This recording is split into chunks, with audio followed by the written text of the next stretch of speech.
So Bayer, Monsanto, says that their product Roundup does not cause cancers, specifically the Non-Hodgkins Lymphoma. Well, as you can read for yourself here while I'm chatting away, they have paid already 100,000 claims that Roundup does cause cancer. And the lawyers have won on the basis of Roundup does cause cancer. So we'll continue to explore whether Roundup causes cancer or not next. As you can see here, this study and others by science, by a host of different, well, lawyers have hired different professionals to discover that there is indeed a connection between Roundup and non-Hodgkin's, in particular, lymphoma. You can read that for yourself, and we'll go on to the next scene, which shows that the some of the successful cases by the defendant Bayer show that they say that the EPA has said that there's no connection, Environmental Protection Agency of the United States government, that there's no connection whatsoever between Roundup and cancers. But we have more information for you coming up next. So here we discover that Bayer Monsanto has said that the EPA, Environmental Protection Agency, says their product is safe. However, it was discovered by the IARC, which is the International Agency for Research, that internal memos of Bayer Monsanto show that there was collusion between Bayer and EPA officials, your government at work. And internal corporate records show that Monsanto colluded with the EPA officials on glyphosate. One series of emails shows Monsanto and EPA officials discussing quashing a separate U.S. agency review of glyphosate safety. In other words, Roundup is safe, so says Monsanto Bayer. However, internal memos show that there was collusion between the EPA, which means it's bull. So what's the story when you read or see or Google the Roundup claims or claims against Roundup, Bayer, Monsanto? It involves non-Hodgkin's lymphoma. So that's better described even as diffuse large B-cell lymphoma, which is explained here as you can see. But let me just go and read a little bit of that. It's the most common form of non-Hodgkin's lymphoma, diffuse large B-cell lymphoma. It grows rapidly in the lymph nodes and sometimes spreads to other organs. Symptoms may include, and it gives a bunch of symptoms, but treatment usually involves a combination of cancer drugs and radiation. So if you have diffuse large B-cell lymphoma and you have used Roundup for a considerable period of time, depending on whichever lawyer you hire at no cost to you unless they win the case, they're going to discover how long you have used Roundup or been exposed to Roundup, how did you use it, and so forth and so on. That's going to be up to you if you have non-Hodgkin's lymphoma. As you can read here, what it's all about. Here we are looking at a 2020 bottle of Roundup. It's a refill, 1.25 gallon refill. And there's a reason for this refill versus the kind that you used to have a little hand sprayer. And I'll get into that a little later on in this video. But right here, there are no warnings whatsoever on the front of a bottle of Roundup. It says, keep out of, I'm just reading the fine print there, and you can read along with me in gold up there. Keep out of reach of children. Caution. Uh-oh, here comes the caution. See back panel for additional precautionary statements. Okay, so let's go look at the back. It's going to thrill you. Now here's a very interesting back label of a 1.25 gallon refill of Roundup.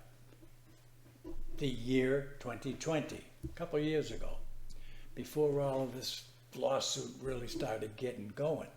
On the back, where the front recommended that you go read the precautionary language on the back label, let's read it together.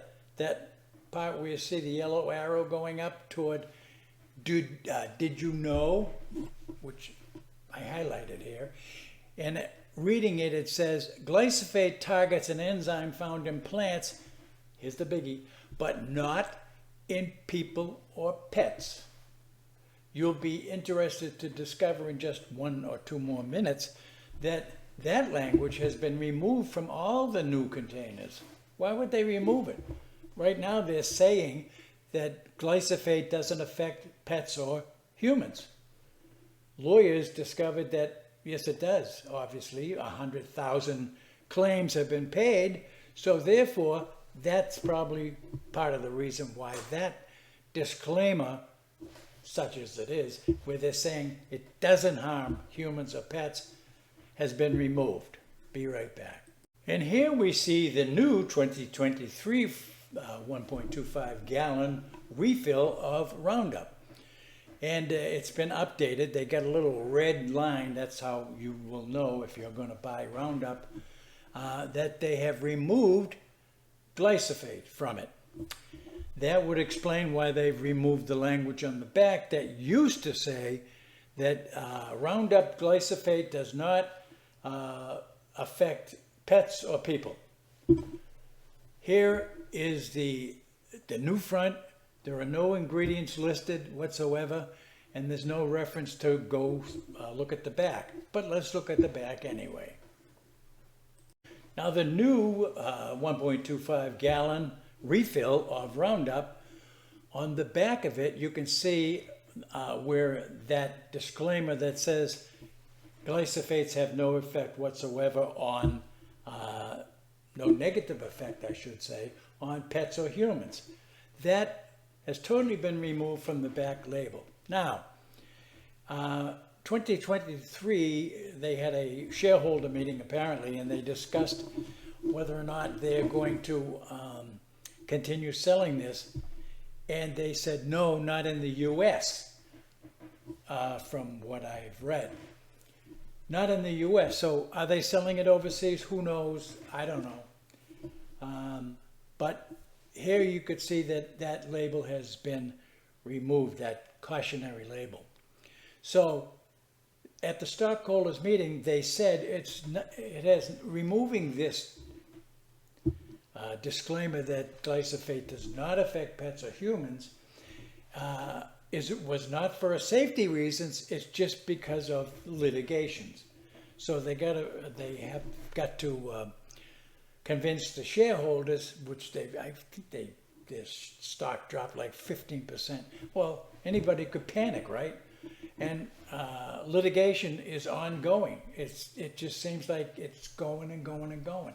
So I gather that they're hoping, Bayer, Monsanto, are hoping that this blows over at some point so they can go back to making money instead of shelling it out to people that have contracted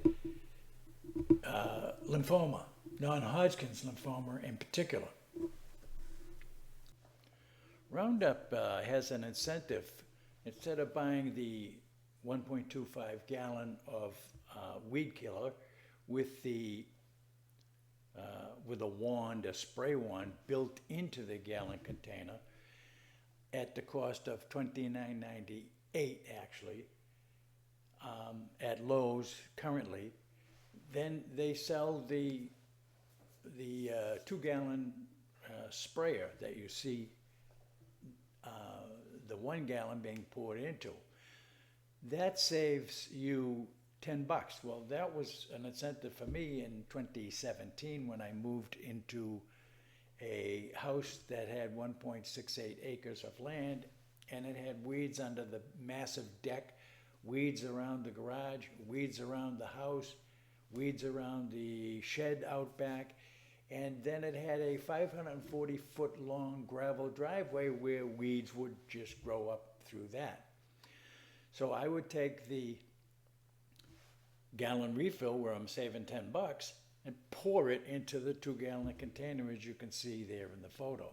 Well, when you pour the 1-gallon refill into the 2-gallon container, and I used to take 2 gallons because I'd have to walk the 540-foot long driveway and spray from the middle of the driveway to the right-hand side, and it was 11 feet wide, to kill all the weeds going down to the street, and then from the middle to the right-hand side coming all the way back. So that's, 1,080 feet of weeds right there.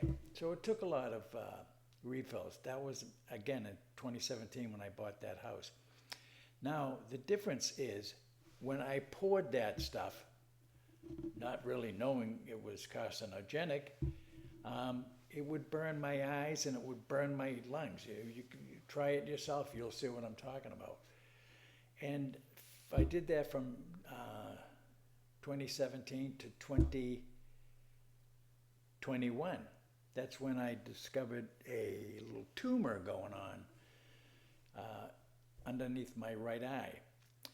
So anyway, long story short, I had that tumor, part of it removed, and the biopsy came back that I had aggressive, diffuse, large cell, B-cell lymphoma. And to me, it was the pouring of it rather than the spraying. The spraying, I would hold the sprayer, 3 feet from me at least, and it didn't have the same effect as pouring it because the fumes would come right up into your nose, eyes, ears, so forth. So anyway, that's why I say pouring, the incentive to save $10 really wasn't worth it. See you later. So what do I know about non-Hodgkin's B-cell diffuse aggressive B-cell lymphoma? Well, I know enough that I had it and used Roundup since about 1975. So I have an attorney working on my case since 2021. However, if you have been diagnosed with non-Hodgkin's lymphoma or other cancers, and you have used Roundup for a particular period of time, I'm not a lawyer, so I can't tell you anything other than go find a lawyer. There's a ton of them online that say they have experience with filing claims against Bayer Monsanto. So that's it. I bid you adieu. Good luck. Hope for the best for you. There's a lot of psychological stuff involved, believe me, if you get non-Hodgkin's lymphoma. But anyway, I'll see you later.